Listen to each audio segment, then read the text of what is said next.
அமாவாசை அப்படின்னா வெள்ளிக்கிழமையில் இந்த பரிகாரத்தை நீங்கள் பண்ணலாம்.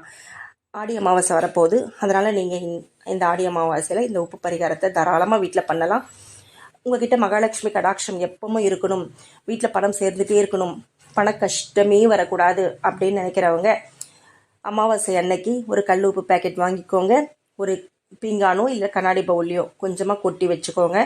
ஒரு ஒயிட் பேப்பர் எடுத்து 4 பக்கமும் மஞ்சள் தடவி அதில் 10 ரூபாய் நோட்டாக இருந்தால் 2 10 ரூபாய் நோட்டு, அப்படி இல்லை 50 ரூபாய் நோட்டுனா 2 50 ரூபாய் நோட்டு, அந்த மாதிரி எந்த ரூபாய் நோட்டாக வேணால் எடுத்துக்கோங்க. 2ஆக இருக்கணும் எண்ணிக்கை. அதை அந்த ஒயிட் பேப்பரில் மடித்து வச்சு அதுக்கு மேலே பட்டை, லவங்கம், ஏலக்காய், பச்சை கற்பூரம், அப்புறம் வசம்பு, இதை அது உள்ளே போட்டு மடித்து வச்சுருங்க. பேப்பரை மடித்து அந்த உப்புக்கு மேலே அமாவாசை ஃபுல்லாகவும் இருக்கிற மாதிரி நீங்கள் பார்த்துக்கோங்க.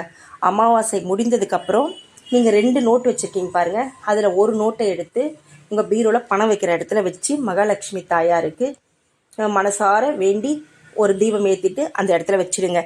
இன்னொரு நோட்டு இருக்குது பாருங்கள், அதை ஏதாவது பொருள் வாங்கி தானமாக கொடுத்துருங்க.